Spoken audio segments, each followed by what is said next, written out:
202 વર્ષ પહેલા લોયામાં શ્રી સ્વામિનારાયણ ભગવાને સુરા ખાચરના દરબારગઢમાં ભક્તોની પ્રશંસાર્થે દિવ્ય શાકોત્સવની ઉજવણી કરી હતી, જે દિવ્ય અને અદ્ભુત ઉત્સવ આજે પણ ભક્તિભાવપૂર્વક ઉજવવામાં આવ્યો હતો. ગુજરાતના પંચમહાલ જિલ્લાના શહેરા તાલુકામાં આવેલા આદર્શ વાઘજીપુર ગામના શ્રી સ્વામિનારાયણ મંદિરે દર વર્ષની જેમ આ વર્ષે પણ ભવ્ય શાકોત્સવ યોજવામાં આવ્યો હતો. આ શાકોત્સવમાં પંચમહાલ, દાહોદ, મહીસાગર જિલ્લાના મહંતો દ્વારા હરિભક્તોને શ્રી સ્વામિનારાયણ ભગવાન તથા નાદવંશીય પરંપરાના ગુણગાન તેમજ શાકોત્સવનું મહત્વ સમજાવ્યું હતું. ફ્રી મેડિકલ ચેકઅપ કેમ્પ, રમતગમત, ભજન કીર્તન, સંતવાણી, કથા વાર્તા, અન્નકૂટ દર્શન, આરતી, મહાપ્રસાદ વગેરે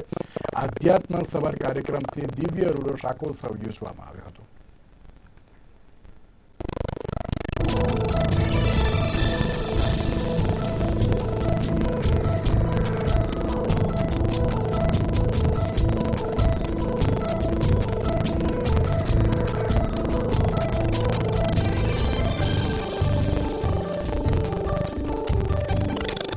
મણિનગર શ્રી સ્વામિનારાયણ સંસ્થાન સંચાલિત શ્રી સ્વામિનારાયણ મંદિર વાઘજીપુર પંચમહાલમાં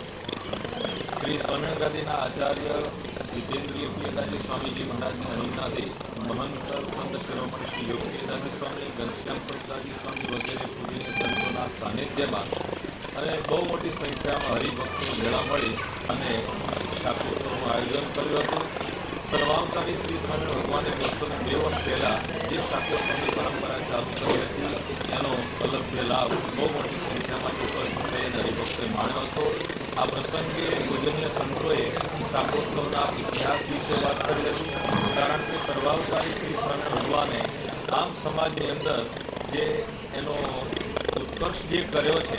એને સંપ્રદાયમાં બહુ આગળ લાવ્યા છે વગેરે જે બી બધા સંભાળા સ્વરૂપે ઉત્સવ્યા ભગવાન એવા શ્રી સ્વામિનારાયણ ભગવાનના આ શાકોત્સવની ઉજવણી પૂજનીય સંતો અને હરિભક્તો સાથે મળીને કરી હતી અને બધાએ શાકોત્સવ પ્રસંગે પ્રસાદ પણ માણ્યો હતો.